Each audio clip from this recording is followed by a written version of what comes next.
Good evening, Americans. Welcome to the Ed Show from New York. Hurricane Newt continues to slam Mitt Romney in Florida. But the Romney campaign's biggest problem could still be offshore.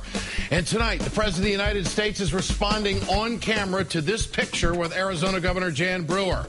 We'll show you what the president had to say. This is the Ed Show. Let's get to work. He's so desperate to be president, he doesn't think the truth matters. The mud is flying in the Sunshine State, and now they're trying to smear Nancy Pelosi. Pelosi says she'll leak information so secret, she once asked her own husband to leave their bedroom so she could discuss it privately on the phone. Tonight, the Democratic leader responds in an Ed Show exclusive. There is a campaign commercial out from the Romney campaign, not the super PAC, that says that you have a secret dossier on Newt Gingrich. Is that correct? Brand new problems for the Romney campaign regarding offshore tax shelters. We'll have the latest. I thought that he was pretty thin-skinned. Now Governor Jan Brewer says she felt, quote, threatened by the president's attitude. Dr. James Peterson is here to respond. And major arrests related to the FBI investigation of former members of Scott Walker's administration. John Nichols of The Nation has the report. Good to have you with us tonight, folks. Thanks for watching. The last man standing in Florida might be the one with the most cash. Mitt Romney and his buddies have outspent Newt Gingrich and his allies by about 5-1 in Florida. Romney's campaign and the pro-Romney super PAC have already spent $15.7 million in the Sunshine State. Big money is having an impact. The latest average of all Florida polls shows Romney with a 5-point lead over Gingrich. The former speaker can't outspend his opponent, so he's hitting even harder during campaign events. In 1994, he's running for the U.S. Senate to the left of Teddy Kennedy. Do you know how hard it is to run to the left of Teddy Kennedy?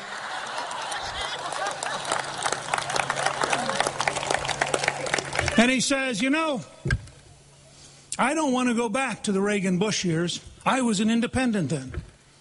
Now, he won't tell you that now, because he's counting on us not having YouTube. That's how much he thinks we're stupid. And we're not stupid. The message we should give Mitt Romney is, you know, we aren't that stupid and you aren't that clever.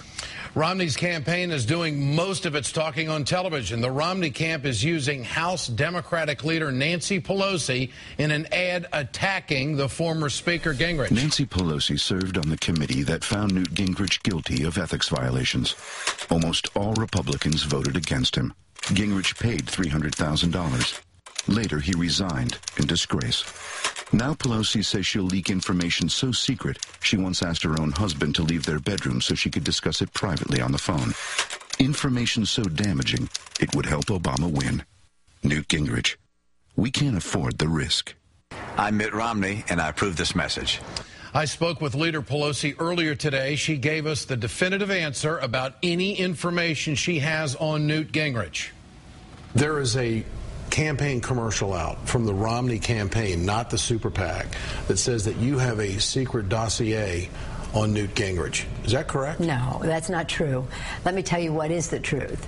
Everything I've said or would ever say about Newt Gingrich's ethics is in the public record. I said on and on. Just read the public record. We'll have more of my exclusive interview with Leader Pelosi later in the program. We talked about the Gingrich ethics violations and much more. Newt Gingrich also took some blows today from another former Republican presidential nominee. Bob Dole got into the act and released a statement. I have not been critical of Newt Gingrich, but it is now time to take a stand before it's too late. If Gingrich is the nominee, it will have adverse impact on Republican candidates running for county, state, and federal offices. Gingrich shot back at the Republican establishment. Remember, the Republican establishment is just as much an establishment as the Democratic establishment, and they are just as determined to stop us. Make no bones about it. The pro-Gingrich super PAC, Winning the Future, is trying to get some of its South Carolina mojo back. The PAC released a web trailer for another documentary attacking Romney.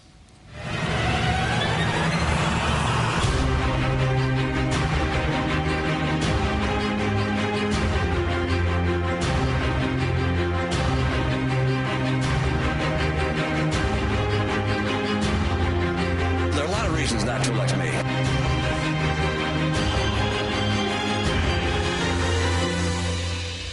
Well, what's the bottom line? Florida is turning into a knockdown, drag-out fight between Newt Gingrich and Mitt Romney. But Romney may have bigger things to worry about. A new report shows that he didn't come clean with the American people about his family's finances.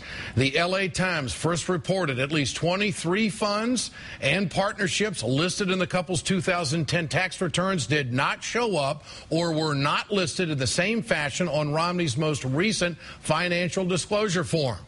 Almost half of these funds were based in low-tax foreign countries like Bermuda and the Cayman Islands. Remember, Mitt Romney said his financial disclosure forms told us everything we needed to know about him. The most extensive disclosure that I made was the financial disclosure requirements under the law. We each had to do that, and I laid out what my assets are and where they are, and people have been looking at that. It's very similar to what it was 4 years ago. We must ask the question, did Mitt Romney break the law? Romney's campaign says it will make minor technical amendments to Romney's financial disclosure. You think? Get your cell phones out. I want to know what you think. Tonight's question, will Romney's hidden finances make Republicans less likely to vote for him? Text A for yes, text B for no to 622-639. Our blog is there for you at ed.msnbc.com. We love it when you post something there. We'll bring you the results later on in the show. Now, this is a big development. Joining me tonight is Robert Wexler, former United States Congressman from Florida's 19th District. Mr. Wexler, good to have you with us tonight on the Ed Show. I know that you're also an attorney, and I want to go right to the money here with Mitt Romney. Will Mitt Romney's failure to disclose financial information, is this a real potential problem? And I ask this under two laws that have been passed. One of them, the Ethics in Government Act, and also the False Statements Accountability Act, which really goes at people if they do not fully disclose. What about all this? Well, Ed, thank you for having me, and I wouldn't pretend to be a legal expert on this matter, but certainly if there is a discrepancy between the tax returns and the financial disclosure forms, that would certainly pose a very serious question, both a legal question and also most undoubtedly a political question in terms of why was this discrepancy presented the way it was, and was something being hidden for some reason. How quickly do you think the Romney camp has to clean this up? Well, assuming that there is some kind of discrepancy, I mean, first we have to learn for sure if there is, then I would imagine very quickly, because you would not want, if you're a Romney, in the Romney camp, you would not want this discrepancy to be out there very long. Now, they're going to have to analyze this, I imagine, from both a legal and a political point of view, and get both of them right. Let's look at the breakdown of the vote in Florida. There's the northern tier, there's the central part of the state, and then there's a lot of cultural diversity down in the southern portion of the state. Now, Romney is leading in Florida right now, but does Newt Gingrich have what some are considering to be a very strong Republican Jewish vote? Does he have that locked up? Oh, I don't think he has a lock on the Jewish vote any more than Governor Romney does.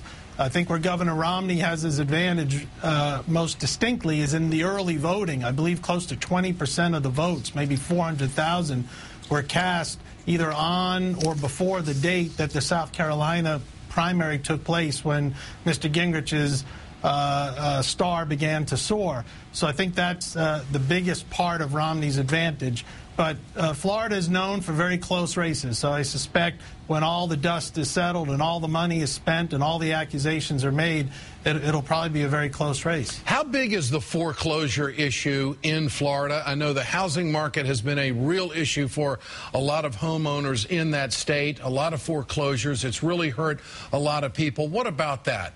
It's a huge issue. Florida is a real estate-based economy.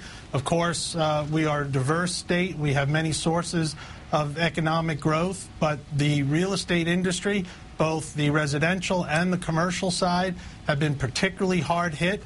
And Floridians of all political stripes are particularly sensitive on the real estate issue. The other thing, Ed, that I think is important to point out is the issue of immigration.